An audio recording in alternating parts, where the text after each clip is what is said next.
very pleased to be here on My Magical Thing with Emily Carding, Shakespearean actor, magical practitioner, tarot creator, writer, and artist. Emily, it's lovely to have you here.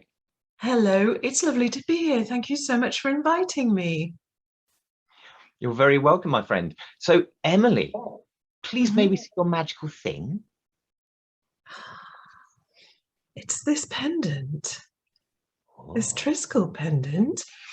So when I was a child, I was left on my own quite a lot, as I think that many kids who were born in the 70s and grew up in the 70s and 80s, I was an only child, and many of us were left alone quite a lot.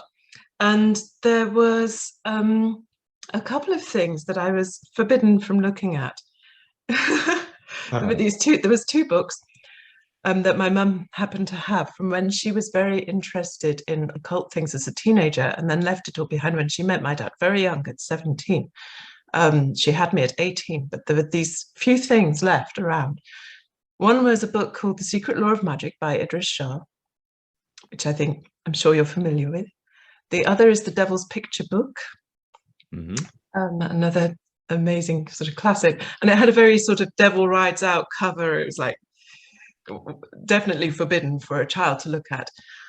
And then for some reason, I used to sneak into my mum's room, and she had this box, this little box that was like a wicker chicken or something. And I'd always sneak in and I would look at this.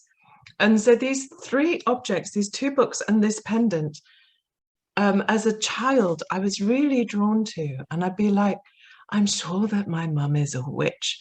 And so I would sneak little passages of these books that had things like a spell to make a man appeareth as if he hath three heads.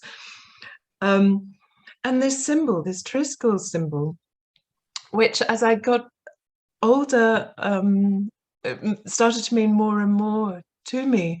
And so it just has a really personal, I think she got it in Brittany. It's probably just from some tourist shop or something. I don't know. She got it on a school trip to France when she was a kid. But the symbol, which I knew nothing about as a kid, just triggered something in me and resonated with me. So when I was initially drawn to magical paths, I think it was Druidry that initially attracted me the most.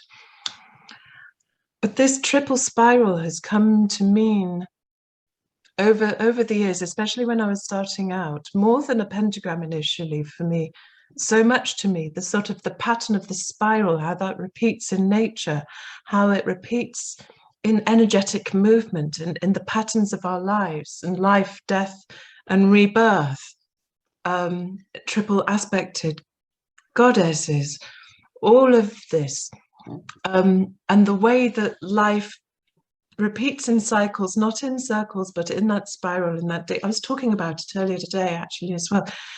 In that sort of more is revealed each time, and you get deeper and deeper into the labyrinth. So that's the magical thing that I brought with me, because of that's always had a personal resonance for me. It's a lovely thing. Does it live somewhere special in your home? Is it something I mean, you're away at the moment performing? Does it generally travel with you, or is it normally to be found in somewhere on a home altar or something like this?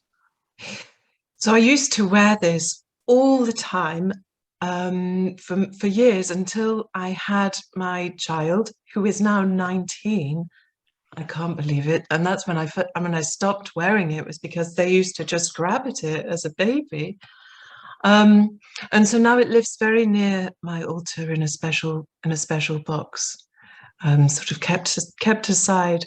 But I've been wearing it all day today.